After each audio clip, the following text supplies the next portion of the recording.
We are studying Parshas Mishpatim, which is Exodus 21.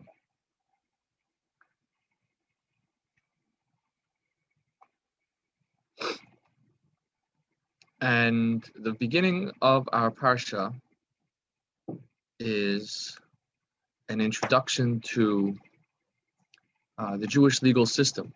It follows the giving of the Ten Commandments, which we read about in the last week's Parsha. And now the Torah goes into more detailed and specific delineation of Jewish law.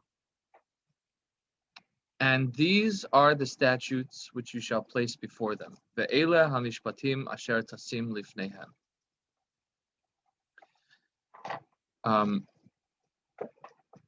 These statutes, the rabbis teach that the word lifnehem, you shall place before them.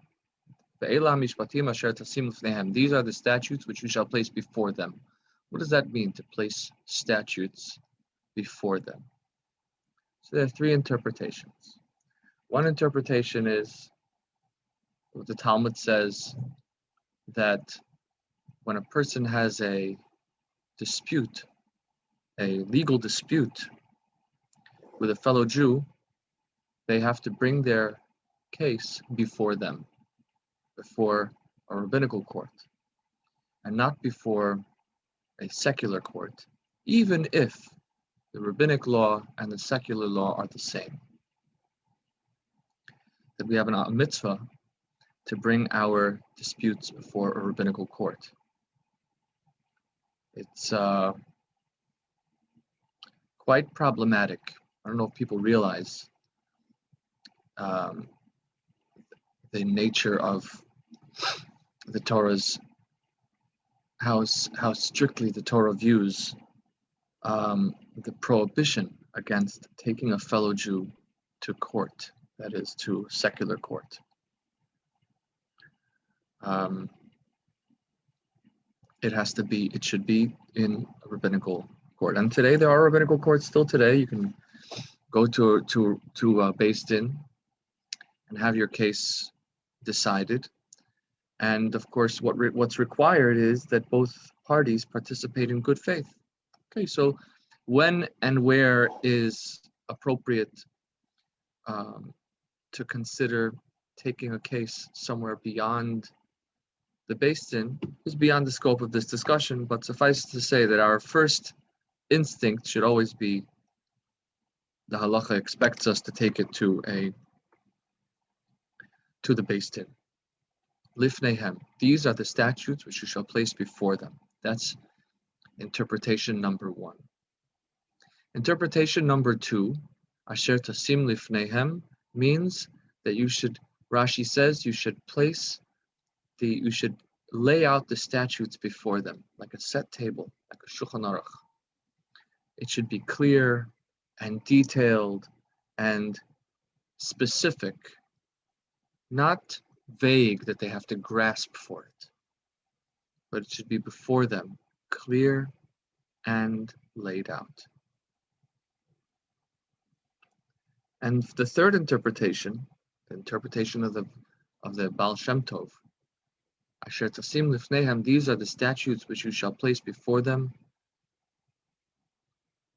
The word lifnehem can also imply the word pnim, inside. These are inside. Pnim. Isn't that also face? Yes. These are the statutes which you shall teach it to their souls. Don't just teach it, but give it over to their inner essence.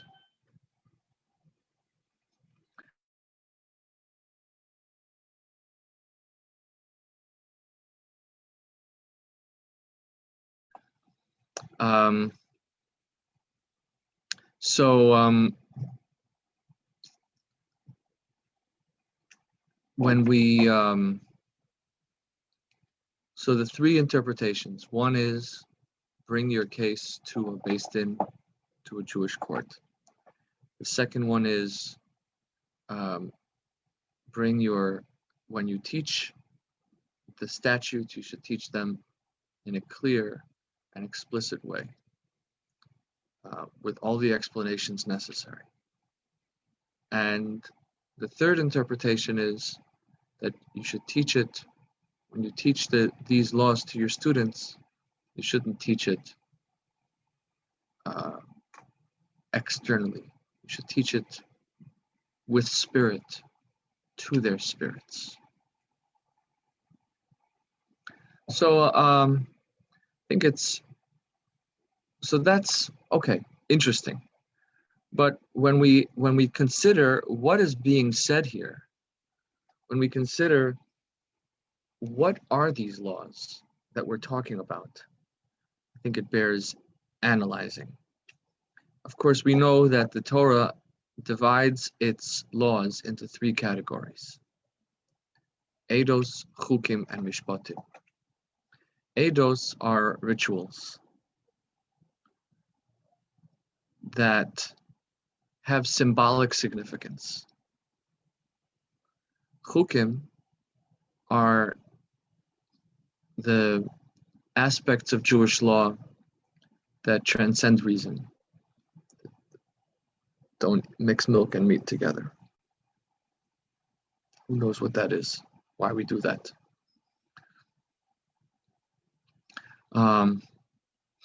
So there are some laws that we say, the laws of ritual purity and impurity. We don't understand it. And then Mishpatim are civil laws that even if the Torah had not commanded it, we would still know that that's the right thing to do. So let's go back to those three interpretations. Now remember that the laws we're talking about here are Mishpatim, are the civil laws. These are the laws, the civil laws which you shall place before them. So with regards to the first interpretation, these are the laws which you shall place before them. It's understood, meaning that you should take it to a Beis Din, to a Jewish court. In a way, it's understood why the Torah needs to say this. Why would you need to say this? It's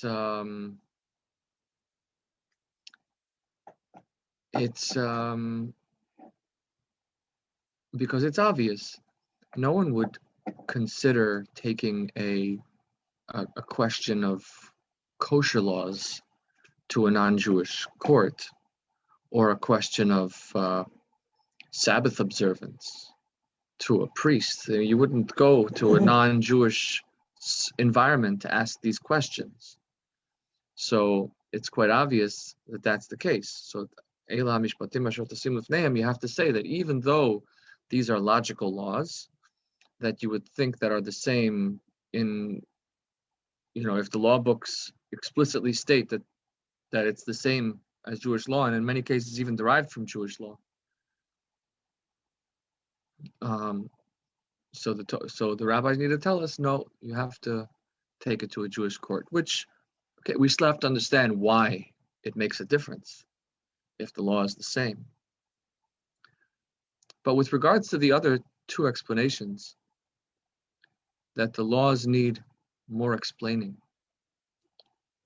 Why would the law need more explaining when it comes to Mishpatim? They and especially when it comes to the law of to the teaching of the Baal Shem Tov, that you should teach it with soul. Where is this soul? Why is that said with regards to Mishpatim? It would seem much more appropriate, meaning, let's go back to the motivation, meaning that the Mishpatim don't seem to be the type of law that requires soul. It's it's ethics, it's moral behavior. It's not a matter of your spirit. It's not a matter of your spiritual. Don't steal, or when someone borrows something and it breaks, what you should do with it. That's not something that you should teach into your soul, that you need to teach into your soul. And the same goes for the explanations. Meaning, why do you need to teach something with explanations? Because if you don't explain the whole thing, they won't necessarily buy into it. So, okay, I understand when it comes to teaching the laws of Shabbos and the laws of kosher, the ritual and symbolic elements of the Torah, we want to try and explain it to the best of our ability so that the student will be motivated to keep it and to care about it. And we also want to give it over with soul, because after all, that is that's such an important element in the ritual and symbolic elements. But Mishpatim doesn't need that. Mishpatim, it's logical on its own. And people inherently, innately understand that these laws are necessary to the extent that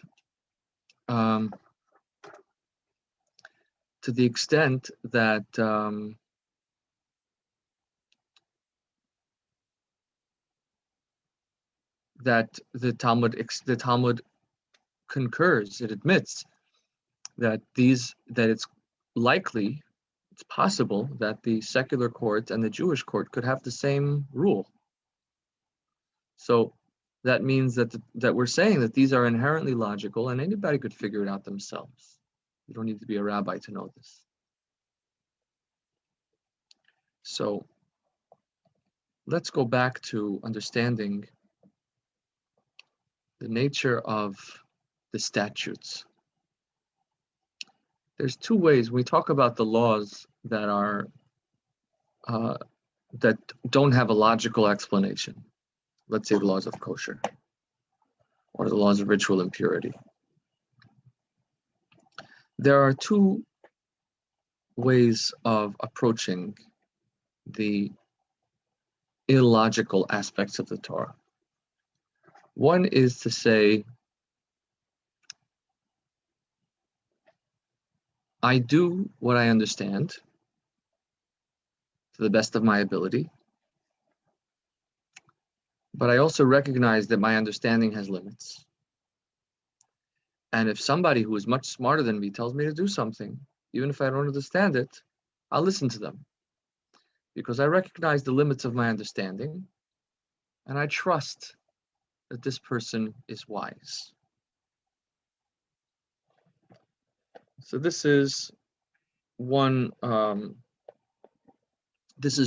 approach. There is a flaw in this approach. This is what I think that instinctively many religious people would say that this is the reason that they follow Jewish law.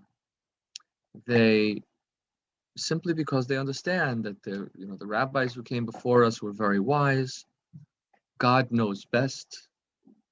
Right? So I'm doing what God told me because I recognize that God is much smarter than me.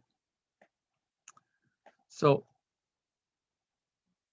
there's a logistical flaw in this, and there's a spiritual flaw in it. The logistical flaw is that our intellect, our intelligence, while it seems to us to be rock solid, is actually the least solid thing about us. Meaning it's so easy to trick somebody into fake news or to conspiracy theories. Intelligent people can buy into all kinds of crazy theories that make perfect sense to them at the time. And they'll tell you that it's logical and they did the research. When in fact, what led them astray, what led them into folly, was their reliance on wisdom. So, okay, what does that mean for us? Am I saying that we shouldn't rely on wisdom? No. However, I just want to draw attention to the fact that wisdom is overrated. Logic is overrated. It isn't as solid as it's made out to be. That's number one. Now, when you have nothing else but logic, so you have to learn how to critically assess things. But as the point is that I guess we'll get more clarity when we get to the second flaw, the spiritual flaw. The spiritual flaw is that really I'm never doing it because God said so. I'm doing it because God is smarter than me. It's not so it's what happens then is that it's not God that I'm worshiping. It's wisdom. I'm worshiping logic. I'm not worshiping God. So, whereas a more spiritually connected way of doing the mitzvahs is saying, I'm doing it because I want to serve God. I'm doing it because this represents a connection to God, not because it's beyond my logic told to me by someone who's smarter than me. And this goes back to the previous one also. We talk about the flaws of logic. If that's all there is, fine. So do your best to critically analyze and assess. But recognize that it doesn't really go that deep. It's ultimately a very dry and limited sphere, paradigm of connection. There is no connection. And so therefore, it makes sense specifically when it comes to Mishpatim, to the civil laws of the Torah, that we would say, teach it to their spirit, which is to say, recognize that even the laws that are ostensibly logical, even when it has a logical explanation, you need to be connecting, you need to be doing it not because it makes sense, but because it represents our connection to God. And this then also explains why it's important to take it to a Beis Din, to a Jewish court. Because while on the wisdom level, on the logic level, the civil court and the Jewish court may come to the same conclusion. But on the spiritual level, there is no way that the civil court judge sees what he's doing or what she's doing as a godly endeavor, as an opportunity to connect people to God and his truth. And therefore, it's important to take it reflects the spiritual aspect. And similarly, when it comes to the teaching of the explanations, exactly because the Mishpatim are these civil laws are logically evident, we need to be told to teach it with the explanations, because actually the study of every detail, whether it's relevant or not, becomes a godly connection. We're not just learning all the details because we need to know what to do. We're learning all the details because every word of the Torah is the word of God. And by learning the word of God, we connect with him. And therefore, it's specifically the God-fearing judge who sees every word of his teaching as a connection with God that can bring his soul into the Mishpatim, into the laws.